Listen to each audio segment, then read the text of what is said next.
is one even supposed to question sino po ang pinatatamaan nung post na yon? Alam na ho ba natin? Is that the obvious, or can it stand on he's just texting something that is ano ho Well, yan? Entry level or para bang acceptable kumbaga for lawyers, yes. sir? So, to be fair, we cannot also impute malice on the part of Attorney Ligutan.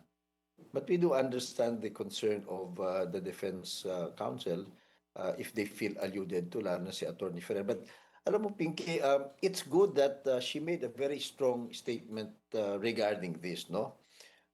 Because it triggered yung revelation from the presiding officer that for quite some time they've been observing the parties and the councils, and they're about to come up with a ruling or a directive regarding their conduct. And Yeah. it's about time, Pinky. Matagal na nating pinupuna ito that the Senate and the presiding officer should take better control of the proceedings. Matagal nang bina-violate yung in more concrete ways, matagal nang bina-violate yung yung rules ng Senate Impeachment Court, yung Section 18 about yung sub judice rule, no? We even have a party that has been openly challenging and imputing incompetence or partiality on the part of the Senate Impeachment Court. At hindi nila pinapansin yan.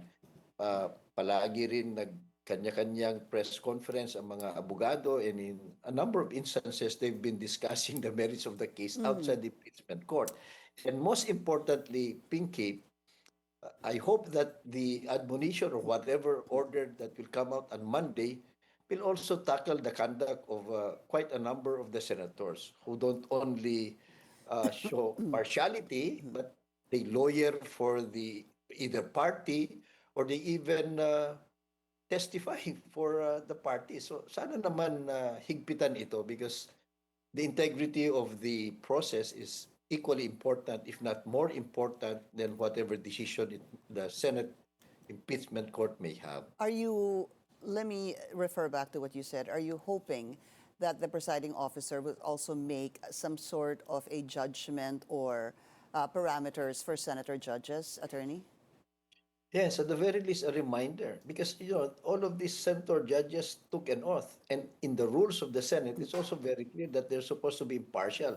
But quite a number of them have been lavishly disregarding this at harap-harapan. So para bang out of control na eh. So yung it delays the proceedings, nalilihis yung focus, at nakikitang lantarang politikahan o kaya partiality. It doesn't do good for the whole Are you just process and the talking Senate. about one side, Attorney Cayosa, among the senator judges? Those Hindi who naman. There are occasions where some would also try to lawyer or so for and against. yes, it cuts both ways naman. Mas lantad lang kasi yung apat eh, yung talagang para sa kanila parang baliwala na yung rules eh. And it's not good, for we talk about rule of law here, pero sila mismo mga question, how can you expect the parties, how can you expect the lawyers, and how can you expect the people to believe in what's happening kung lantaran naman yung iba na bina-violate, di ba? Can you name the four, sir? You said four, especially yung apat.